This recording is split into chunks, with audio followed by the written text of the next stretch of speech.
प्रिय बच्चों, सुप्रभात। आप लोग कैसे हैं? आशा है कि आप लोग ज़रूर अच्छे होंगे। कल हम लोग कक्षा चतुर्थ के छात्रों के लिए पाठ 11 के हवा दरबार में लाई जाए इस शीर्षक पाठ का वाचन किए थे। आज हम लोग उसी पाठ का थोड़ा सा विस्तृत अध्ययन करेंगे। आप लोग ध्यान से इस कहानी को सुनने की कोशिश करेंगे। देखिए, शीर्षक है कि हवा दरबार में लाई जाए।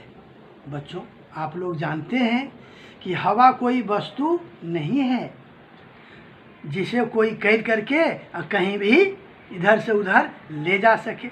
लेकिन फिर भी सुने, कहानीकार ने इस कहानी का नाम बहुत सोच समझ करके रखा है। देखिए, यह कहानी हास्य और व्यंग का एक किस्सा है। हास्य का मतलब होता है कि जिससे हंसी आ जाए, और व्यंग का मतलब होता है ताना मारना, टोन कसना, या किसी के माध्यम से किसी दूसरों को कुछ कहना, यही होता है व्यंग। तो ध्यान से सुने। आप लोग सुने होंगे कि विजयनगर नाम का कोई एक राज्य था। वहाँ के राजा का नाम कृष्णदेव राय था। वे पढ़े लिखे और बहुत विद्वान थे। अपनी जनता को अपने पुत्र की भांति माना करते थे। प्रत्येक राजा की भांति वे अपने दरबार में अनेक कवियों को भी रखा करते थे, और मन लगाने के लिए एक विदूषक को भी रखा करते थे। उस विदूषक का नाम था तेनालीराम। ये जग जाहिर है कि तेनालीराम विजयनगर के राजा कृष्णदेव राय के दरबार में एक विदूषक था। विदूषक मतलब होता है हंसाने वाला व्यक्ति, हंसोड़ व्यक्ति, जिससे अंग्रेजी में हम लोग जोकर भी कहते हैं। खैर, सुनेंगे। तो तेनालीराम बड़ा हाजिर जवाबी था। जैसा कि अकबर के दरबार में बीरबल था, ठीक उसी प्रकार से क्या है, राजा कृष्णदेव राय के दरबार में तेनालीराम था। वह अपनी सूझबूझ और होशियारी से बगीचे से शीतल हवा को कैद करके दरबार में लाता है। जरा हम लोग कहानी को सुने। वह कैसे बगीचे से शीतल हवा को कैद करके लाता है, जरा सा सुने। इसमें कितनी बुद्धिमान है उसके पास, सुने। इस कहानी में कहा जा रहा है कि एक बार बहुत गर्मी पड़ रही थी। उस गर्मी के कारण उनके राज्य के सभी जीव जंतु और प्रजाएं व्याकुल थे। महाराज कृष्ण देव राय के दरबार में जितने भी थे मंत्रीगण, सब के सब गर्मी से परेशान थे। तो कहता, उनके दरबार में एक राजपुरोहित भी थे। तो राजपुरोहित को कुछ ज़्यादा गर्मी सता रही थी। वे बोले महाराज से, कहते हैं कि महाराज, सुबह सवेरे बगीचे की हवा कितनी शीतल और सुगंधित होती है। क्या ऐसी हवा दरबार में नहीं लाई जा सकती? यह बात सुनते ही महाराज खुश हो गए।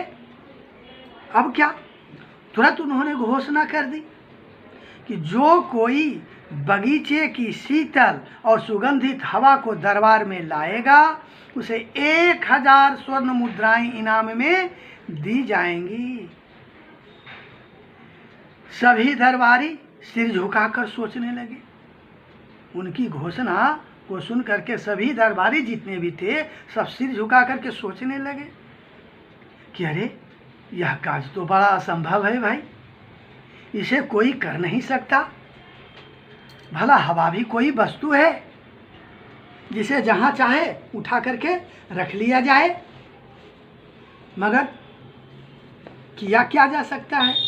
कुछ तो उपाय करना ही चाहिए, क्योंकि राजा का आदेश था।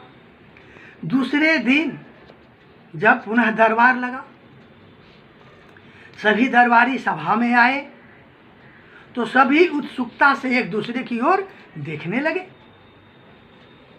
कि शायद कोई व्यक्ति ऐसा हो जो हवा को लाया होगा।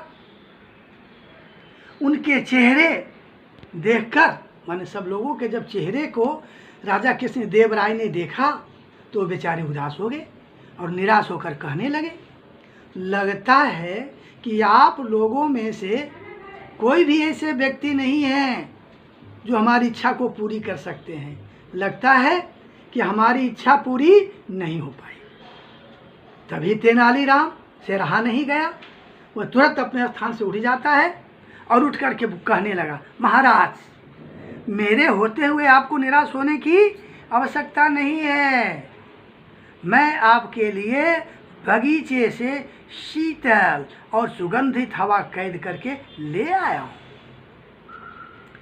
उनकी बात सुनकर महाराज सहित जितने भी दरबारी थे सब चौंक पड़े। महाराज ने पूछा, कहाँ है वह हवा?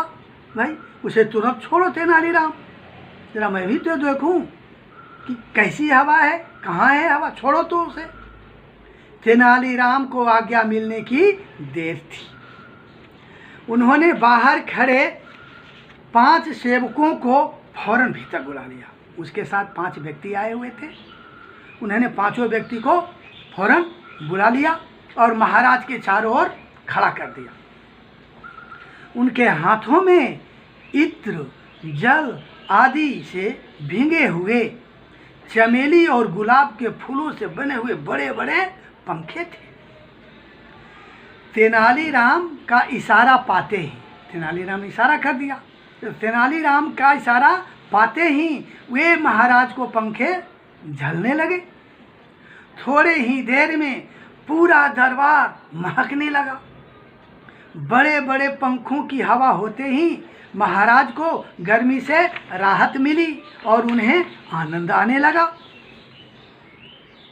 तेनालीराम की बुद्धि की प्रशंसा करते हुए महाराज बोले कि तेनालीराम,